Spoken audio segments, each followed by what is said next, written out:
अतिरिक्त अन्य मंत्रों के जप में भी जो निरंतर लगा रहता है वह भी कल्याण का भागी होता है, उसे भी उच्चाटन आदि कर्म सिद्ध होते हैं तथा उसे भी समस्त दुर्लभ वस्तुओं की प्राप्ति हो जाती है।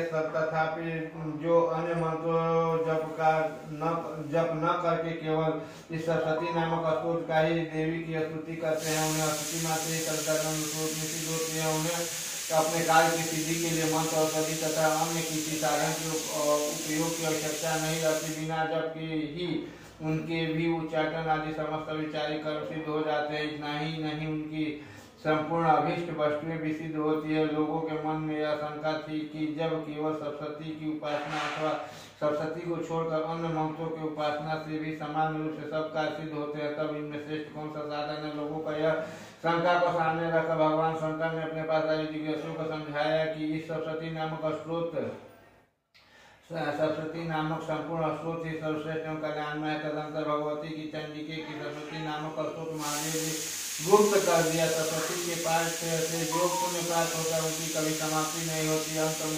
अन्य मंत्रों के जप जन्य पुण्य की समाप्ति हो जाती है। अतः भगवान शिव ने अन्य मंत्रों की अपेक्षा जो सरस्वती की श्रेष्ठता का निर्णय किया उसे यथार्थ ही जानना चाहिए। अन्य मंत्रों का जप करने वाला पुरुष भी यदि सरस्वती श्लोक और जप का अनुष्ठान कर ले तो वह भी पूर्ण रूप से कल्याण का भागी होता है, इसमें तनिक भी संदेह नहीं है। जो साधक कृष्ण पक्ष की चतुर्दशी अथवा अष्टमी को एकादशित होकर भगवती की सेवा में अपना सर्वस्व समर्पित कर देता है और फिर उसे प्रसाद रूप से ग्रहण करता है, उसी पर भगवती प्रसन्न होती है, अन्यथा उनकी प्रसन्नता प्राप्त नहीं होती। इस प्रकार सिद्धि के प्रतिबंधक रूप कील के द्वारा महादेव जी इन श्लोक को पीड़ित कर रखा है।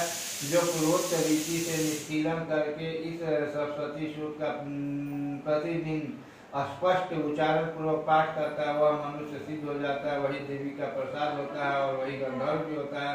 सर्वत्र विचरते रहने पर भी इस संसार में उसे कहीं भी भय नहीं होता, वह मृत्यु के वश में नहीं पड़ता तथा देह त्यागने के अंतर मोक्ष प्राप्त कर लेता। अतः कीलन को जानकर उसका परिहार करके ही सरस्वती का पाठ आरंभ कर जो ऐसा नहीं करता उसका नाश हो जाता है। इसलिए कीलक और निष्कीलन ज्ञान प्राप्त करने पर ही यह श्लोक निर्दोष होता है और विद्वान पुरुष इस निर्दोष श्लोक का पाठ आरंभ करते हैं। स्त्रियों में जो कुछ भी सौभाग्य आदि दृष्टिगोचर होता है वह सब देवी के प्रसाद का ही फल है। अतः इस कल्याण में श्लोक का सदा जप करना चाहिए। इस श्लोक का मन स्वर से पाठ करने पर सुलभ फल की प्राप्ति होती है और स्वर से पाठ करने पर पूर्ण फल की सिद्धि होती है। अतः उस स्वर से ही पाठ आरंभ करना चाहिए। इसके प्रसाद से ऐश्वर्य सौभाग्य आरोग्य संपत्ति शत्रु नाश तथा परम मोक्ष भी सिद्ध होती है। उन कल्याण में जगदम्बिका की स्तुति मनुष्य क्यों नहीं करते? बोलो क्यों नहीं करते हैं? कालकों ने देवी की पूजा करी हुआ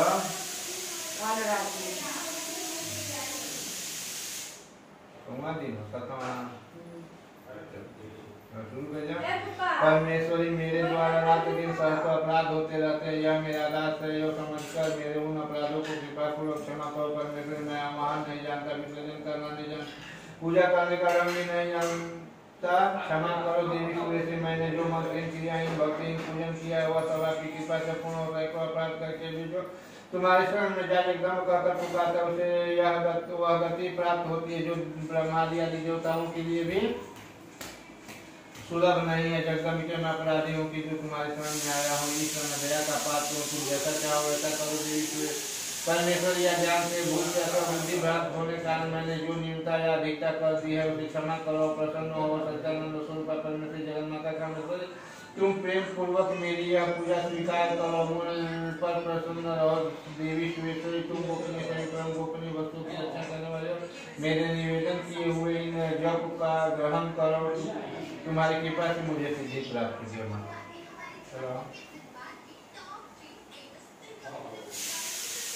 चलिए लोटस टेम्पल